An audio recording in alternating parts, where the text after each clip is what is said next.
Dart manipulation in a simpler terms is a movement of dart from one place to the other on your bodies. It can either be a top or your dress, to create style line and also to add fullness depending on what you're trying to achieve. So a dart manipulation is a very creative topic, and you just need to understand the basic and you'll be able to create any design of your own from scratch. Hi guys, you're welcome back to the channel. Today we are going to learn how to draft, cut and sew a dart manipulation top. This tutorial is beginners friendly as it is straightforward, simple and direct. Just like every other design, you're going to need your basic bodice block. If it is going to be a dress, you're going to need a basic dress pattern. Because we're going to be making a dart manipulation on the top, we're going to be needing a basic bodice block. So it can either be the half length or the full length. Because that manipulation always have like an asymmetric design, you will need to mirror your pattern. That is, you're going to be drafting your pattern on fold. I already have this pattern. What I'm going to do now is just transfer this pattern to another paper by tracing it out using my tracing wheel. So guys, I'm done doing that, and here is what I have. I already transferred my pattern. As you can see, you're going to transfer the darts at every other line. And mind you, before you do that, you had your sewing allowance before you transfer the pattern. Okay, so after which I've done with that, there's something we call apex. Apex is the tip of your darts, and whatever style line you want to create, whatever line you want to draw on your pattern, you are going to make sure that you walk towards the apex. So to make it easier for you, you can simply just have a template of what you're trying to do. Just like these small pieces that I have here, I'm going to be drawing a style line just to have an idea of what I'm trying to do. So you can go ahead and do that in a small piece before you transfer it to your bigger pattern. So whatever you are doing, you need to walk towards this apex. You make sure that your lines touches the apex. So before we move on, the next thing we're going to do is to close the dart. Remember, it's dart manipulation. It's more like we are altering the dart. We want to close some darts. What to do basically is just to close the waist darts and the bust darts. The darts that we already have, we're going to close it and we're going to transfer it into one of the lines that we are about to create. Okay, so it is very important for you to close the darts. So just like you see me doing, you're going to close all of your darts. So guys, I'm done closing the dart, and this is what it's going to look like. Okay, when you are done closing the dart, you're going to cut off all of the excesses just like you see me doing. Now that I'm done with that, now you can now decide on the style line. This is when you're going to decide on the style line. You're going to draw the lines with any lines of your choice the way you want it to be. Okay, but make sure that when you are drawing it, it touches the apex. That is that point where you have your darts. Okay, so this will make it easier for you to draw your line and to have your flat pattern, because by the time you cross the apex point, your pattern is going to relax. Now I'm going to be drawing my preferred style line. So initially I don't have a particular style in mind. I'm just going to be trying to do one or two things. That manipulation brings out the creativity in you, because you just decide. You can have 2 lines, 3 lines. Decide on how many lines you want to create. It can be 2, 3 lines and more.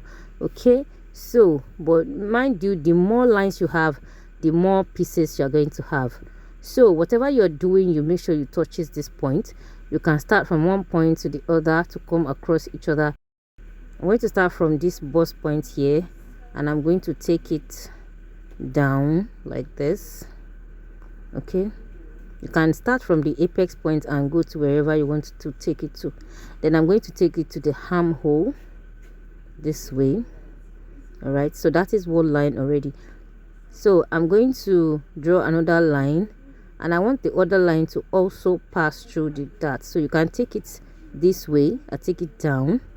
So with this, I'm going to be having like 3 pieces at the end of the day, but I don't want to maintain this line. I'm still going to be changing my mind, but I'm just trying to draw it so that you will see how you can go about it.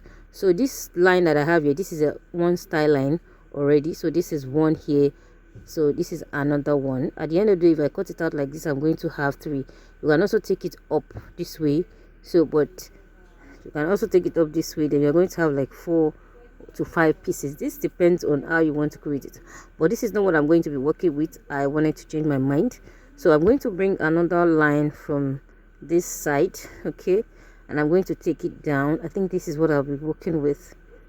Okay, you can also take another line this way. Okay, whatever you want to do, just make sure that you're touching the apex, you're touching the bust point, like sorry, the dart point. Okay, so that, and once you're done with this, then you can now cut it out if this is what you want to work with. Okay, but I don't think this is what I wanted, so I'm going to go ahead and draw another style line.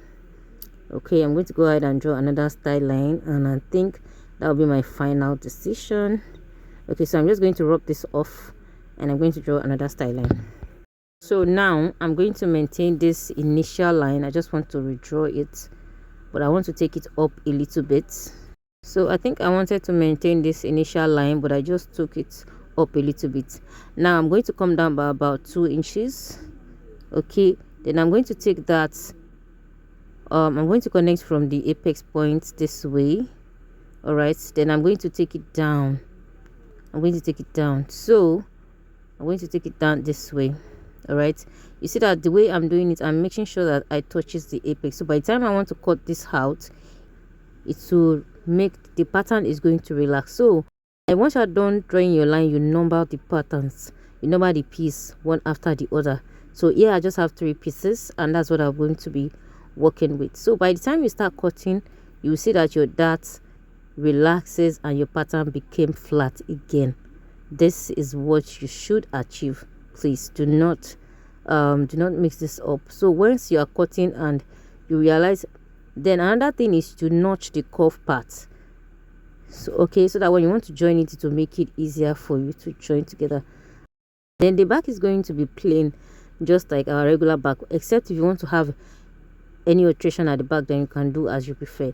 So the shape is going to look funny, yes, because you already closed the dart. It's going to look funny, but then by the time you join it together, it's going to give you what you want. So the next thing we're going to do now, transfer this pattern to our fabric. So guys, I went ahead to transfer my pattern to the fabric, and I added stitching allowance all around, okay, except for the side. And for the back, I just cut it like that with zipper allowance and every other thing. Okay, so remember, this is not a straight line, and you want to make sure that curve part is together with the curve part. You don't mix your lines together. Okay, so after which you are done with all of this, you add your 0.5 sewing allowance, just like I just did here, as you can see. So I have my 0.5 stitching allowance all around, and then I notch this point where I'm going to be joining together. Remember the notch point I'm marked on my pattern earlier. I transferred it to the fabric, so go ahead and do the same thing. This will save you a lot of stress when you want to join the fabric together. Then when you are transferring your fabric, you make sure that you are placing the pattern on the right side of the fabric. You know it's an asymmetric design, so you don't mix it up.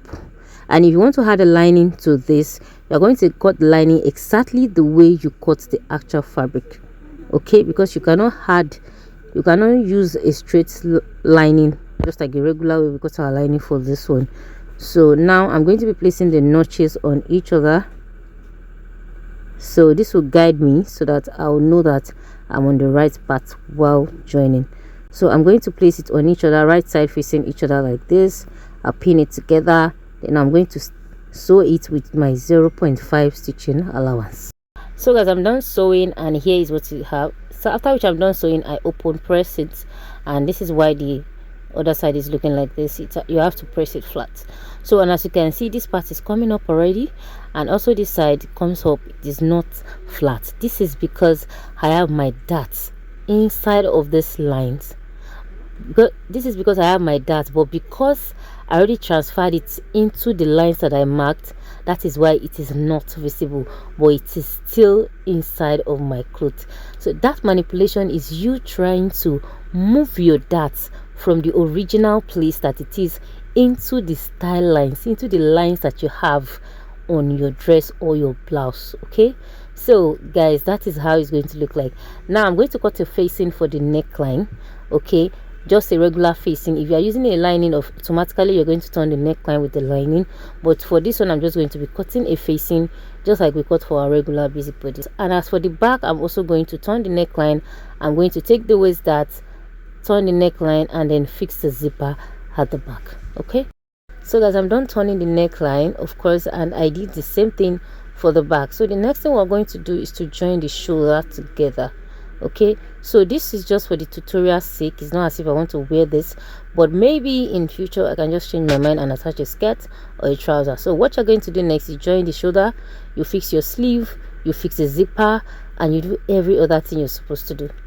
So now I already joined the shoulder together for both sides. All right, I'm going to secure the facing later, and as you can see, after joining the shoulder, then you can now take the side seam, fix the zipper, and fix your preferred sleeve.